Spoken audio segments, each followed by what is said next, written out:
bercerita tentang masalah cinta, maka itu bercerita tentang masalah rasa. Ada orang yang cinta biasa-biasa aja, tapi ada cinta yang luar biasa. Ujian yang diberikan Allah Subhanahu wa Ta'ala kepada kita adalah ujian perpisahan. Saya diuji dengan berpisah dengan emak saya. 11 tahun saya jaga. Pulang saya dari Mesir, suruhnya lagi saya sekolah. Pergi saya ke Maroko, kata dia sesudah itu baliklah kau. Aku sudah tua. Akhirnya saya pulang 2008. Meninggal dia 2019. 11 tahun. Sampai hari ini, sejak Maret 2019, sekarang sudah September 2021, lukanya tak hilang. Dulu saya anggap dengan berjalannya waktu, dengan berjalannya hari berganti, pekan-pekan menjadi bulan-bulan, menjadi tahun, luka hati ini hilang. Tak hilang. Jadi kalau ada orang mengatakan keluarga kita meninggal, ayah kita meninggal, mak kita meninggal, saudara kita meninggal, kata dia luka itu akan hilang dengan kematian. Mungkin menurut dia iya, tapi menurut saya tidak. Luka ini hanya akan hilang nanti setelah bertemu di surga. Amin. Mudah-mudahan kita semua masuk surga tidak pakai transit. Amin. Saya ke Samarinda ini transitnya 2 kali. Pertama Cengkareng, habis itu Balikpapan, habis itu Tenggarong, habis itu baru sampai kemari. Saya berharap nanti waktu mati tak pakai transit, langsung masuk ke surga. Di surga itulah nanti kita baru berjumpa dengan Pak almarhum Sarapik bin Bedu. Barulah hilang luka hati kita. Lalu sementara kita masuk surga itu apa yang bisa kita lakukan? Tidak ada yang bisa kita lakukan kecuali sabar. Sabar itu artinya menahan. Yang ditahan itu mana? Yang ditahan itu 3. Pertama, mulut. Yang kedua, tangan. Yang ketiga, hati. Mulut bisa ditahan. Asal nampak saya ada emak-emak. Berapa umur makcik? 80. Dalam hati saya, kenapa emakku baru 70 dan meninggal? Mulutnya mau bercakap aja, langsung saya henti dengan astagfirullahaladzim, Allahumma sholli alaihi wasallam. Berbisik-bisik di dalam. Datang saya bertamu ke rumah jamaah, ke rumah kawan saya. Umur ibu berapa? 85. Dalam hati berbisik, kenapa emakku 4 kali meninggal? Langsung di stop hati itu, astagfirullahaladzim. Jadi sabar artinya menahan. Mulut ditahan, hati ditahan, tangan ditahan. Tak boleh tangan memukul-mukul pipi, mencakar-cakar. Karena orang Arab dulu ketika dia menerima kematian, laisa minna man darabal hudud, orang yang memukul-mukul pipi, wasaqqal juyub, merobek-robek kantong. 3 cuman yang bisa kita tahan. Mulut, hati, tangan. Tapi ada yang tak bisa kita tahan. Apa dia? Air mata. Siapa yang bisa menahan air mata? Tak bisa. Yang bisa menahan air mata, buaya pun tak bisa menahan air mata. Walaupun dibilang air mata, tak bisa dia tahan air mata. Makanya ketika ada seorang perempuan menangis, marah Umar bin Khattab. Jangan menangis, kata Umar bin Khattab. Apa kata Nabi? Da'hunna, biarkan mereka Umar.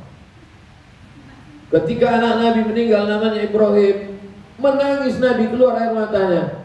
Lalu kemudian sahabat bertanya, tapi kau mengatakan kalau ada keluarga meninggal kita mesti ridha, mesti sabar. Kenapa kau menangis ya Rasulullah? Amat tarda ya Rasulullah? Kau tak ridha ya Rasulullah? Kata Nabi, aku ridha. Kalau ridha kenapa menangis? Air mata tetesan kasih sayang. Jadi sampai hari ini Ustaz masih menangis walaupun sudah 2 tahun meninggal, masih menangis. Kenapa sekarang Ustaz tak menangis? Kalau sekarang aku menangis, siapa yang ceramah?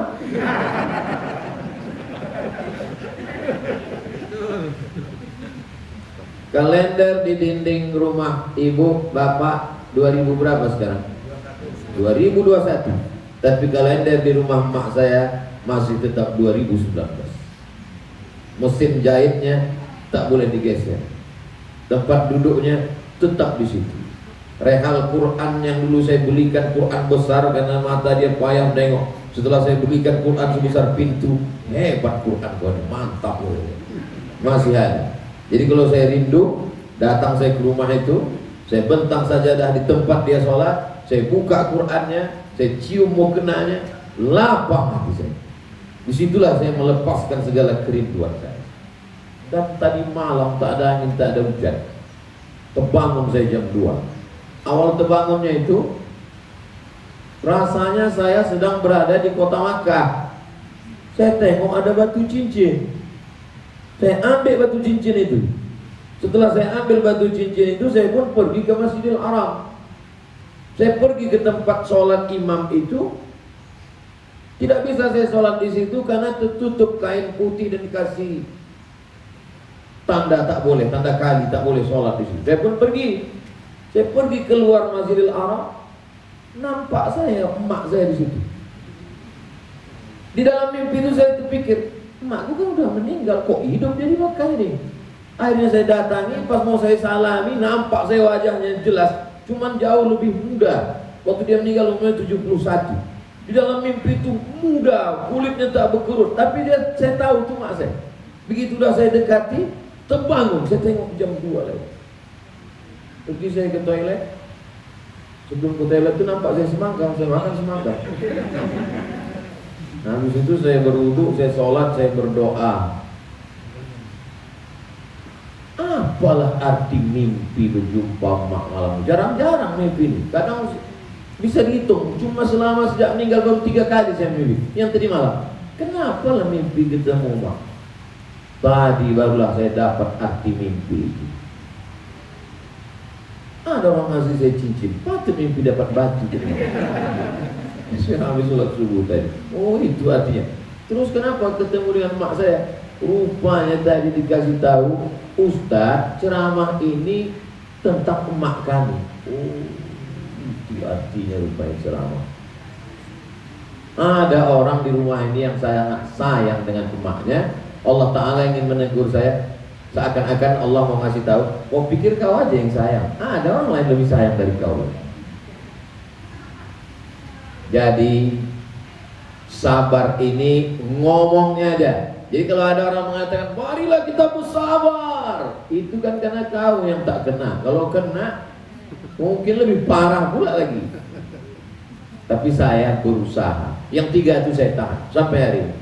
Mulut tak bercakap macam-macam, hati saya tahan, tangan saya tahan. Sampai hari ini belum ada jamaah yang saya tarik rambutnya dulu. Sampai hari ini belum pernah mulut saya mengatakan kepada kawan tim ini, belum pernah saya katakan, kenapa makku yang meninggal? Kenapa bukan mak sian? Belum pernah. Saya tahan itu insya Allah. Tapi yang namanya hati ini tetap sampai hari ini tidak. Alhamdulillah pembagian beras sudah berjalan 2 tahun.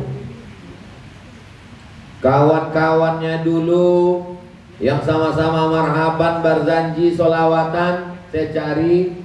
Kalau kebetulan ekonominya mapan, bagus, silaturahim saja. Kalau kebetulan kurang baik, kita bantuan beras.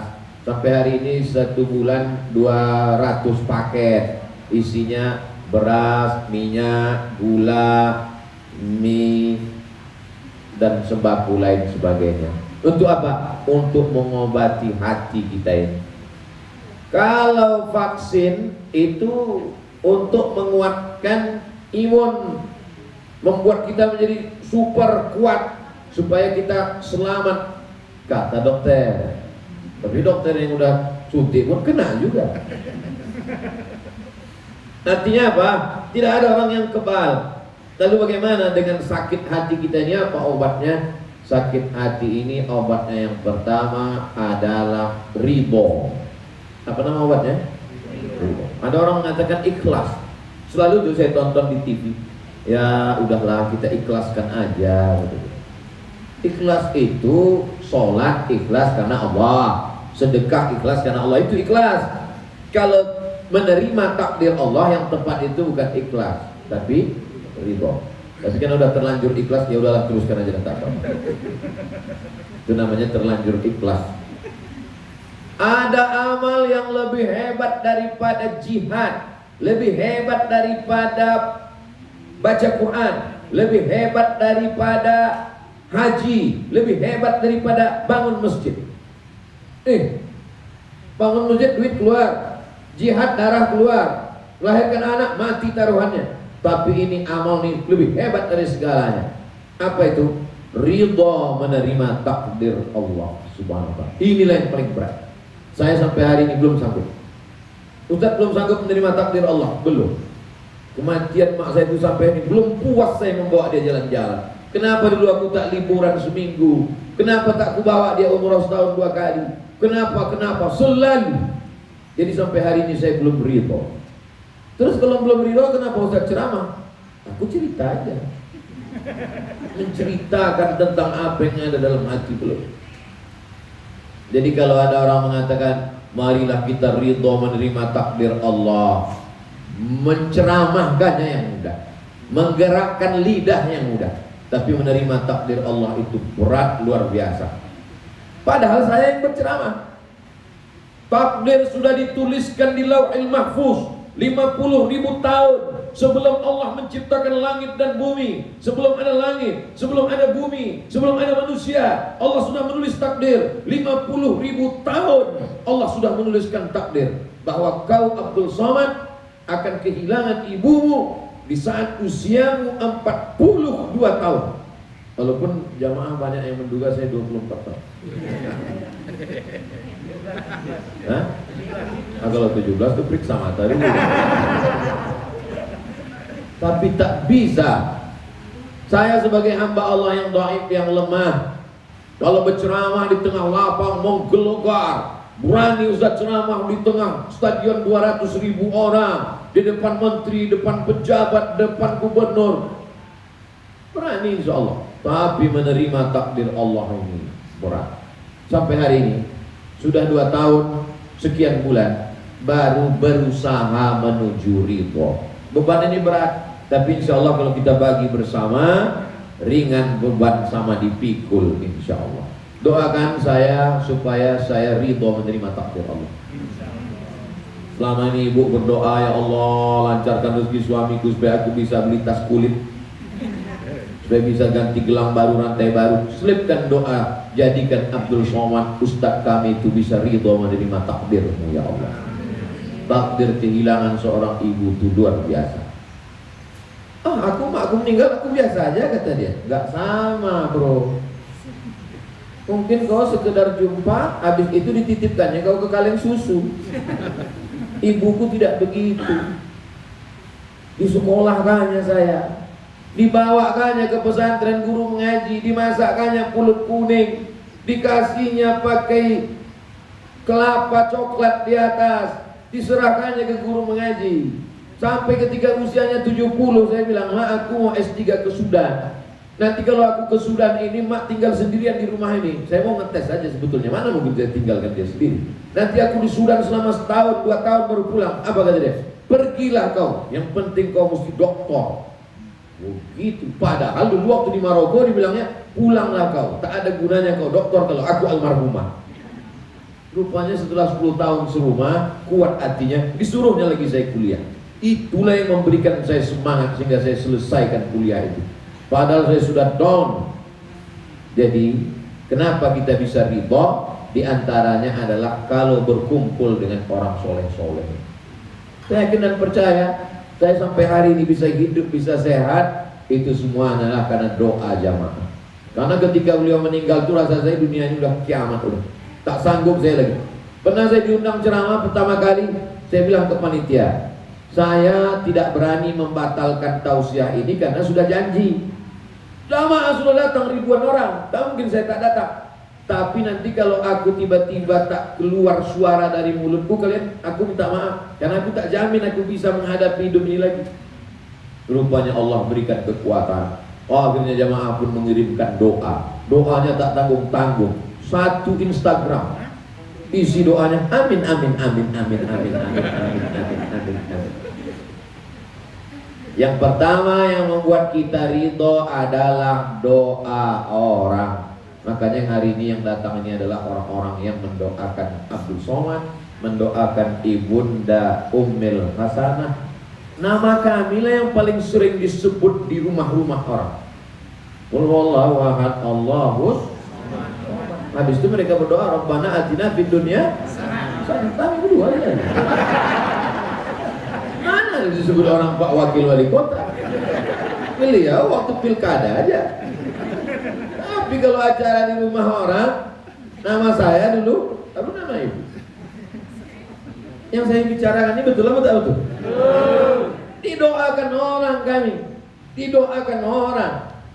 Makanya selalu saya kalau jumpa tadi, berjumpa dengan jamaah, berjumpa dengan Habib, berjumpa dengan Kiai, doakan kami Pak Ustadz, doakan juga saya. Doakan kami Pak Ustadz, doakan juga saya. Tak tahu kita entah doa yang mana menembus pintu langit, mengetuk pintu-pintu langit. Mendoakan orang, minta didoakan, dan didoakan. Itulah yang paling indah. Bayangkan kalau bangun jamaah di tengah malam, berwuduk dia. Setelah itu dia berdoa, sholat tahajud 2 rakaat. Ya Allah, Ustadz Somad selalu ingin dilaporkan orang. Badannya udah makin kurus, ku tengok. Sehatkanlah dia ya Allah. Sehat. Sampai hari ini saya ditanya orang, apa suplemen yang minum Ustadz? Enggak ada. Saya minum air putih aja. Minum madu sedikit, madu Umi Putri namanya. Itu sekaligus untuk iklan. Karena madu itu semua hasilnya untuk anak yatim, duafa, pesantren, tahfiz Quran. Nah, itu maka saya endorse. Habis itu udah, saya berharap kepada doa jamaah.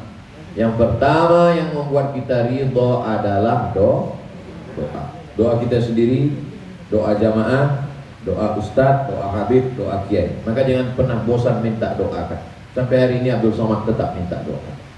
Yang kedua, wasta'inu bis sabri was shalah. Banyak-banyak sholat. Kalau kebetulan pagi paksa-paksakan sholat duha, tak bisa berdiri, duduk di kursi. Allahu Akbar. Rukuknya agak sedikit, sujudnya agak mundur ke bawah. Katanya kalau sujud itu kening mesti menempel ke lantai, kok gimana mau ditempelkan kursi? Jangan tempelkan ke spring bed. Duduk. Tak bisa duduk di kursi, duduk di lantai. Salat melapangkan hati, melapangkan dada. Rabbi syrahli sadri, lapangkan dadaku. Wa yassirli amri, mudahkan urusanku. Wahlul 'uqdatan min lisani, lancarkan bicara. Kalau hati lapang, urusan mudah, bicara lancar, orang ngerti. Ini mohon maaf, selama saya bicara ini paham tak Bapak Ibu yang saya bicarakan? Karena saya pernah ada acara seminar di hotel, kawan saya di sebelah ngangguk-ngangguk terus. Habis itu dia tanya ke saya, Mat, katanya. Ya, saya bilang, kau paham nggak apa yang dibilang profesor itu? Tidak, saya bilang. Kenapa kau ngangguk? Ya ngangguk aja. Alhamdulillah jamaah paham. Ngomong lancar karena urusan mudah, karena hati lapang dengan banyak-banyak sholat. Ada kawan saya semalam mengadu di Facebook. Sebentar saya bukakan dulu ya. Namanya tak saya sebut, menjaga kode etik tak boleh sebut nama. Mengadu dia di Facebook. Terus saya kirim satu gambar ucapan dari Mark Zuckerberg. Kenal Bapak Ibu Mark Zuckerberg? Yang punya Facebook. Apa kata Mark Zuckerberg? Berhentilah kalian berdoa di Facebook, karena aku tak bisa mengabulkan doa-doa kalian. Jadi saya tengok dia berdoa di Facebook, saya takut komen di situ. Kalau saya komen di situ, dia jadi rame. Saya screenshot, saya kirim ke dia. Lalu saya kirimkan ini, berhentilah kalian berdoa di Facebook, karena aku tak bisa mengabulkan doa kalian, karena aku CEO dan aku bukan Tuhan. Habis itu dibalasnya kiki. Di mana kita mengadukan keluh kesah kita? Di sujud terakhir. Berdoalah saya di sujud terakhir tuh. Kadang lebih lama sujudnya daripada ayatnya. Iyalah ayatnya kul huwallah. Sujud sampai terasa saya basah sajadah itu. Loh, banyak betul air mata. Rupanya kurang kering jemurnya tadi siang. Mengadu kepada Allah Subhanahu wa ta'ala. Ini ceramah saya ini tak direkam. Nah, itulah yang membuat kita menjadi kuat. Inna sanulqi alaika qawlan thaqila. Banyak-banyaklah kau sholat malam, karena kami akan memberikan kepada engkau kalimat yang berat. Ini dinding ini berat, atap ini berat, lampu ini berat semua. Karena ini berat maka perlu pondasi yang kuat. Kalau tidak roboh, pondasi yang kuat itu adalah sholat, bukan sholat. Sujudnya lama-lama. Tak bisa sholat duduk di lantai di kursi. Sholat. Sampai hari ini saya kalau sedang susah hati saya sholat. Saya mau mengadu kemana? Kalau jamaah bisa ngadu ke saya. Kalau saya tak mungkin saya adukan ke jamaah. Jamaah aku sedang susah hati. Ustadz kami mau datang ngadukan kesusahan kami. Jadi betul nama saya itu tak salah pilih. Abdul Somad. Qul huwallahu ahad, Allahus Somad. Dulu waktu saya kecil, selalu saya baca terjemah itu.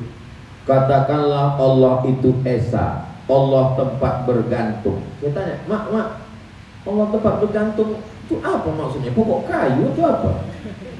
Kau nanti banyak orang bergantung, kau tahu. Mungkin orang tak bergantung duit ke saya. Mungkin orang tak bergantung, tapi banyak orang menceritakan kesulitan, kesusahannya. Banyak orang mengadukan. Lalu kalau saya mengadunya kemana? Tak ada tempat mengadu kecuali la ilaha illallah. Makanya sempat-sempatkan. Tak sempat jam 2 malam, sejam sebelum sholat subuh, mandi segar. Setelah itu mengadulah kepada Allah. Pertama sholat wudu, usolli sunnatal wudu rakaataini lillahi ta'ala, Allahu akbar. Ayatnya terserah.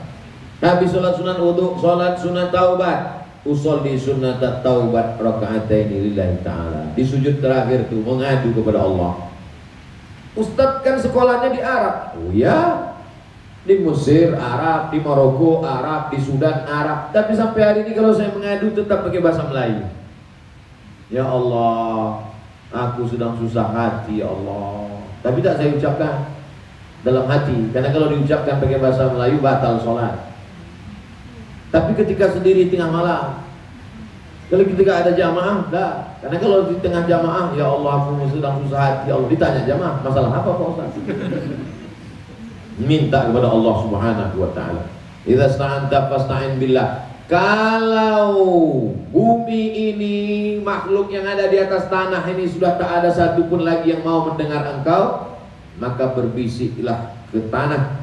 Insya Allah malaikat-malaikat di langit akan menurunkan rahmat dari Allah Subhanahu wa ta'ala. Yang pertama, doa orang.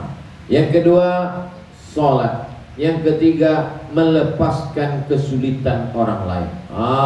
Ini akan melapangkan hati. Cari warung di kampung yang kira-kira di kampung itu ada orang yang malu keluar rumah karena utangnya paling banyak.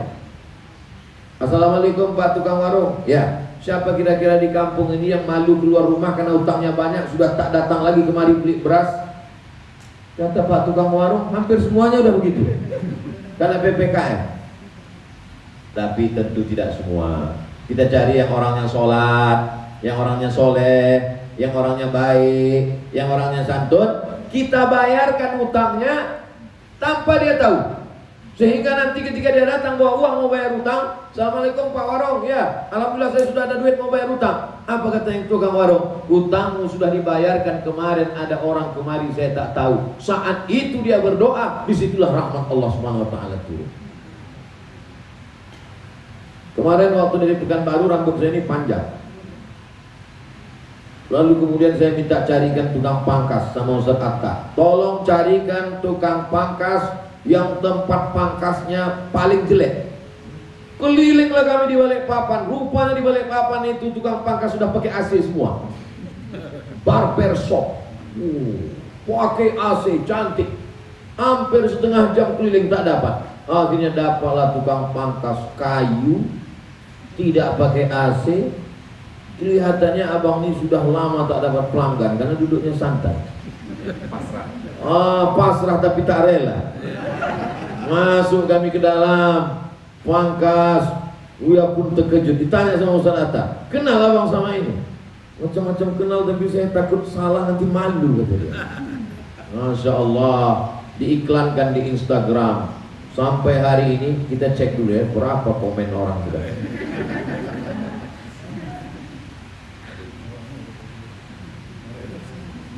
Sudah sampai komen orang tentang tukang pangkas ini sebanyak 2.255 komen, dan sudah di like orang 185.882.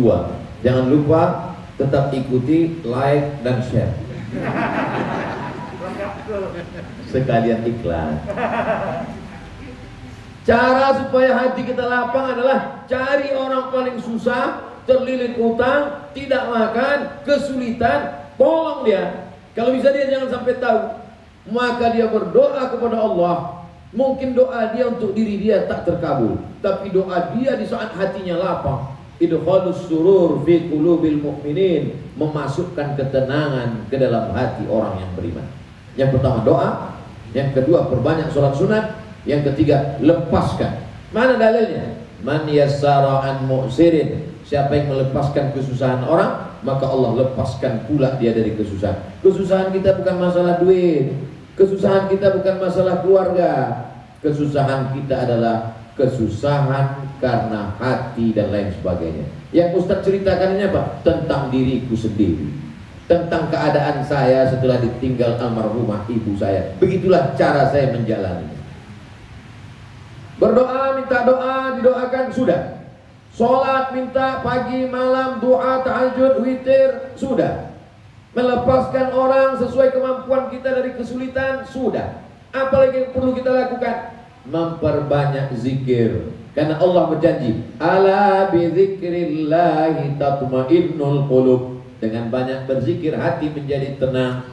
Ada Habib mengatakan banyak-banyak subhanallah. Ada ustaz mengatakan banyak-banyak alhamdulillah. Ada kiai mengatakan banyak-banyak Allahu Akbar. Ada tuan guru mengatakan banyak-banyak la ilaha illallah. Akhirnya jamaah bingung, satu pun belum diamalkan. Kalau ustaz sendiri banyak mengamalkan apa? Saya banyak sholawat. Susah hati saya sholawat. Allahumma sholli ala sayyidina Muhammad wa ala ali sayyidina Muhammad. Allahumma sholli ala sayyidina Muhammad wa ala ali sayyidina Muhammad. Allahumma sholli ala sayyidina Muhammad wa ala ali sayyidina Muhammad. Pegang tasbih, Allahumma sholli ala sayyidina Muhammad sampai tidur. Habis itu bangun, Allahumma sholli ala sayyidina Muhammad. Tapi jangan gara-gara ini lalu tak mau bicara sama orang. Apa kabar Ustaz? Allahumma sholli ala sayyidina Muhammad. Assalamualaikum warahmatullahi wabarakatuh. Jamaah sekalian yang saya hormati, Allahumma sholli ala sayyidina Muhammad wa ala ali sayyidina Muhammad. Ada masanya bicara, ada masanya bersolawat. Saya selalu memperbanyak solawat, karena dengan solawat itu kita sedang menghubungi Nabi Muhammad SAW. Kita sedang miss call dia. Karena kita tak sanggup langsung kepada Allah. Siapa kita dengan segala dosa kita? Maka kita minta syafaat kepada dia. Allahumma sholli ala sayyidina Muhammad wa ala ali sayyidina Muhammad. Allahumma sholli ala sayyidina Muhammad wa ala ali sayyidina Muhammad. 100 kali bagus, 200 kali mantap, 1000 kali apalagi. Semua waktu kita isi dengan sholawat. Itulah yang paling utama. Innallaha wa malaikatahu yusalluna ala nabi. Ya ayyuhalladzina amanu sallu alaihi wa sallimu taslima. Sholawat. Tak putus. Sampai hari ini tak putus. Mau tidur malam, sholawat. Di dalam perjalanan nanti mau jumpa dengan jamaah, sholawat. Nanti pulang dari sini dalam perjalanan, bersolawat. Di dalam pesawat, bersolawat. Allahumma sholli ala sayyidina Muhammad. Allahumma sholli ala sayyidina Muhammad. Paling 2-3 kali sholawat, habis itu tidur. Sudah sampai, terbangun, sholawat. Mudah-mudahan sholawat itulah yang melapangkan hati kita insya Allah. Yang kelima, berjumpa dengan orang baik-baik. Jadi saya ketika awal-awal meninggal almarhumah itu, jadwal tuh saya penuhkan. Kajian subuh, kajian duha, kajian zuhur, kajian asar, kajian maghrib, kajian isya, kajian tahajud. Suatu hari saya kas 7 pengajian. Kenapa? Karena kalau saya ketemu dengan orang, hati saya lapang. Begitu saya sendirian, error. Jumpa lagi dengan orang, lapang. Begitu saya sendirian, datang setan. Maka ketemu. Sekarang mau dibuat 7 kali, tumbang, tak sanggup. Maka kajian cuma 3 saja. Subuh, zuhur, nanti malam. Kecuali hari ini. Hari ini subuh, duha, zuhur, nanti malam. Maka untuk melapangkan hati adalah ketemu dengan orang. Sekarang banyak orang tidak ketemu dengan orang. Ketemu dengan laptop, ketemu dengan handphone, ketemu dengan game online, ketemu dengan PlayStation, ketemu dengan TV. Hanya akan menyusahkan hati saja. Ketemu dengan Pak Wakil Wali Kota, ketemu dengan Sohibul Baik, ketemu dengan Ibu Hajah Ummil Hasanah beserta seluruh keluarga. Maka ini menenangkan hati. Saya simpul-simpulkan, saya rasa-rasa, saya pikir-pikir, yang 5 itulah yang membantu hati saya sehingga sampai hari ini saya masih sanggup untuk ceramah, yang masih membuat saya masih tegar, masih berharap. Tapi luka ini hanya akan sembuh satu, ketika nanti di surga bersama dengan ibunda, ayahanda, begitu juga dengan ibu, bapak semua. Saya yakin dan percaya kita pernah kehilangan orang-orang yang kita sayangi. Kita lakukan yang 5 ini. Adapun orang yang paling bertuah di rumah ini adalah anak-anak dari Ibu Hajah Ummil Hasanah. Kalianlah orang yang paling bertuah. Berapa banyak orang ingin berbakti kepada orang tua. Tadi malam Ustaz Abdul Somad, ibu saya sudah meninggal, saya sudah meninggal. Berapa banyak saya ketemu, masih muda, umur 30-an, tapi orang tua sudah meninggal. Saya pun termasuk, orang tua sudah meninggal, tak ada dua-duanya. Makanya kalau ada pengumuman di masjid kepada seluruh yatim piatu harap daftar, hampir saya mendaftar. Tak ada lagi. Tapi anak-anak ibunda Hajah Ummil Hasanah, kalian orang paling beruntung, paling bertuah. Sekarang tidak bisa umrah ke Makkah, tak bisa berdoa di Multazam, tak bisa bersedih hati. Jangan sedih, karena ada doa yang makbul mustajab seperti doanya para nabi. Siapa itu? Doa ibu. Tinggal minta saja, senangkan hatinya, lapangkan pikirannya, buatkan dia bahagia. Maka di begitu pula lah Allah akan membahagiakan kita. Ada satu dosa yang kalau kita lakukan di dunia dapat azabnya, di akhirat dapat azab. Apa itu? Durhaka kepada orang tua. Tapi memang yang paling enak mengadukan keluh kesah hidup kita adalah kepada orang tua. Segala permasalahan hidup kita lakukan, kita jalani, kita adukan kepada orang tua. Karena orang tua lah yang paling menjadi pendengar terbaik. Dia hanya menganggukkan kepalanya, tapi hatinya hancur bergeping. Saya alhamdulillah, karena saking banyaknya saya baca-baca, saya dengar-dengar, maka almarhumah emak saya dulu tak pernah saya adukan kesusahan saya. Apapun yang terjadi saya tahan sendiri. Kenapa? Karena itu hanya akan menyusahkan dia. Paling-paling saya selalu minta doa. Mak, aku mau pergi, doakan aku. Ya, aku sekarang sedang dalam masalah, doakan aku. Apa masalahnya? Ini terlalu berat, Mak, cukup aku saja. Itu semua untuk supaya Allah berikan kelapangan, ketenangan. Karena kita ini prinsipnya, kalau belum bisa membahagiakan, jangan sampai menyusahkan. Kalau belum mampu untuk menyenangkan, jangan sampai menyulitkan. Belum mampu untuk melapangkan, jangan sampai menyempitkan hatinya. Sempit hatinya, susah pikirannya, disitulah akan datang kesempitan pula, dibalaskan oleh Allah Subhanahu wa ta'ala. Ini berlaku untuk semua bapak ibu saudaraku yang punya orang tua. Pulang dari sini, yang punya orang tua, belikan makanan paling dia suka, belikan pakaian, belikan kain, belikan sajadah, belikan Quran yang besar, belikan tasbih yang wangi. Supaya apa? Supaya ketika dia bertasbih diingatnya kita, ketika dibacanya Quran diingatnya kita, dipakainya kain diingatnya kita, dipakainya mukena diingatnya kita. Keluar doa dari mulutnya. Itulah kebahagiaan yang luar biasa. Dulu ketika mak saya meninggal, saya sudah menduga kiamat sudah terjadi. Habislah aku sekali ini. Selama ini aku selamat nih karena doa dia ini. Ternyata sisa-sisa doanya itu masih ada lagi. Walaupun sudah meninggal, mungkin dia masih mendoakan saya dari alam kuburnya. Makin yakin saya bahwa dia rindu kepada saya, makin yakin saya bahwa hubungan saya tidak putus dengan dia dengan mimpi tadi malam. Hari ini makin semangat, makin menggelegar. Sampai ke piring itu gelegar. Itu pula masalahnya saya nih. Saya kalau udah nampak saya piring itu hilang bahan ceramah kan. Bapak Ibu yang dimuliakan Allah Subhanahu wa taala, nanti kalau ada yang bertanya, di mana Ustaz Somad ceramah tadi? Di rumah Ibu Hajah Ummil Hasanah beserta keluarga. Apa aja yang disampaikannya? Entah cerita tentang maknya aja dia. Aku tak paham kali itu aja nampaknya cerita dia. Bapak Ibu yang dimuliakan Allah Subhanahu wa taala, mudah-mudahan pertemuan kita ini pertemuan yang menurunkan rahmat dan barokah. Sampai hari ini kalau saya rindu saya bacakan Al-Fatihah. Malam Jumat tidak pernah kosong Al-Kahfi dan Yasin. Sesibuk apa, sepadat apapun ceramah, seletih apapun, Al-Kahfi, Yasin. Ya Allah, sampaikanlah pahala bacaanku kepada almarhum almarhumah, lapangkan kuburnya, bayangkan wajahnya. Hanya itu lagi kontak kita. Putus kontak. Tak ada lagi yang bisa menghubungi selain daripada doa. Setiap mau Ramadan, sepekan sebelum menyambut Ramadan, undang anak yatim fakir miskin. Saya buatkan tahfiz Quran.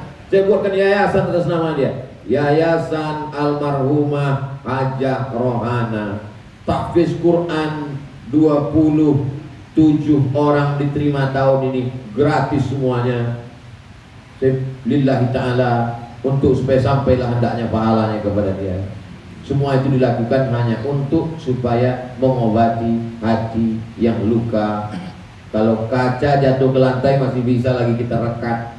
Kalau galah patah masih bisa kita sambung. Tapi kalau sudah hati hancur, maka obatnya hanya meminta kepada Allah Subhanahu wa ta'ala. Di akhir majelis, mari kita sama-sama berdoa. Mudah-mudahan hati saya, hati ibunda, hati bapak ibu semua selalu dijaga oleh Allah Subhanahu wa ta'ala dengan kemuliaan surat Al-Fatihah. A'udzubillahi minasyaitonir rajim. Bismillahirrahmanirrahim. Alhamdulillahirabbil alamin arrahmanir rahim. Maliki yaumiddin. Iyyaka na'budu wa iyyaka nasta'in. Ihdinas siratal mustaqim, siratal ladzina an'amta 'alaihim ghairil maghdubi 'alaihim waladdallin. Amin. Allahumma inna nas'aluka bisirril Fatihah. Kami mohon kepada Engkau dengan kemuliaan surat Fatihah, bi barakati jahi Nabi Muhammad sallallahu alaihi wasallam, dengan kemuliaan Nabi Muhammad sallallahu alaihi wasallam, antashfi mardana, sembuhkan hati kami yang sakit ya Allah. Allahumma qawwi imanana, kuatkan kami ya Allah. Wa sahih jasadana, sehatkan badan kami ya Allah. Bil khusus ibu kami, ibunda Hajah Ummil Hasanah beserta anak cucu keluarganya ya Allah. Allahumma ja'alna minal mutahabbina bi jalalik. Jadikan kami ini orang-orang yang berkasih sayang di dunia, berkasih sayang di padang mahsyar, berkasih sayang sampai ke surga Jannatul Firdaus bersama Nabi Muhammad sallallahu alaihi wasallam. Rabbana fir lana dzunubana, ampunkan dosa kami, wa li abaina, ayah kami, wa li ummahatina, mak kami, wa li azwajina, pasangan hidup kami, wa li zurriyatina, anak cucu keturunan kami, wa li ikhwanina, saudara-saudara kami yang berhadir di majelis ini ya Allah, wa li ikhwanina, saudara-saudara kami yang mengikuti tausiah pengajian ini ya Allah. Waliman sabaqana, yang sudah mendahului kami di alam barzah, lapangkan kubur mereka ya Allah, jadikan sebagai taman-taman surgamu ya Allah. Allahumma rzuqnal istiqamah, berikan kami istiqamah dalam lapang, dalam sempit, dalam susah, dalam senang, kami selalu istiqamah dalam la ilaha illallah Muhammadur Rasulullah sallallahu alaihi wasallam. Rabbana atina fid dunya hasanah wa fil akhirati hasanah wa qina adzabannar. Wa sallallahu ala sayyidina Muhammad wa ala alihi wa sahbihi wa sallam. Walhamdulillahi rabbil alamin.